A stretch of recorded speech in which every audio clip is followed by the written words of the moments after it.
एक शाम राजा अकबर अपने प्रिय बीरबल के साथ अपने शाही बगीचे की सैर के लिए निकले। वह बगीचा बहुत ही शानदार था।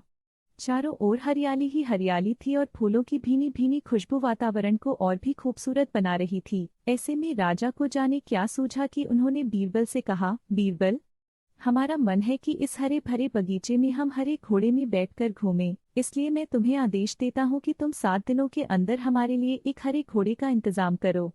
वहीं अगर तुम इस आदेश को पूरा करने में असफल रहते हो तो तुम कभी भी मुझे अपनी शक्ल न दिखाना। इस बात से राजा व बीरबल दोनों वाकिफ थे कि आज तक दुनिया में हरे रंग का घोड़ा नहीं हुआ है। फिर भी राजा चाहते थे कि बीरबल किसी बात में अपनी हार स्वीकार करें। इसी कारण उन्होंने बीरबल को ऐसा आदेश दिया। मगर बीरबल भी बहुत चालाक थे।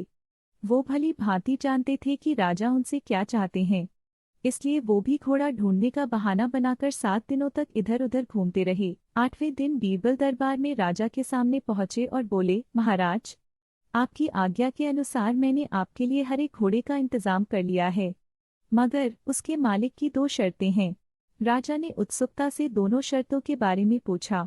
तब बीरबल ने जवाब दिया, पहली शर्त यह है कि उस हरे घोड़े को लाने के लिए आपको स्वयं जाना होगा। राजा इस शर्त के लिए तैयार हो गए। फिर उन्होंने दूसरी शर्त के बारे में पूछा। तब बीरबल ने कहा, घोड़े के मालिक की दूसरी शर्त यह है कि आपको घोड़ा लेने जाने के लिए सप्ताह के 7 दिन के अलावा कोई और दिन चुनना होगा। यह सुन राजा हैरानी से बीरबल की ओर देखने लगे। तब बीरबल ने बड़ी सहजता से जवाब दिया, महाराज, घोड़े का मालिक कहता है कि हरे रंग के खास घोड़े को लाने के लिए उसकी यह खास शर्तें तो माननी ही होंगी। राजा अकबर बीरबल की यह चतुराई भरी बात सुनकर खुश हो गए और मान गए कि बीरबल से उसकी हार मनवाना वाकई में बहुत मुश्किल काम है।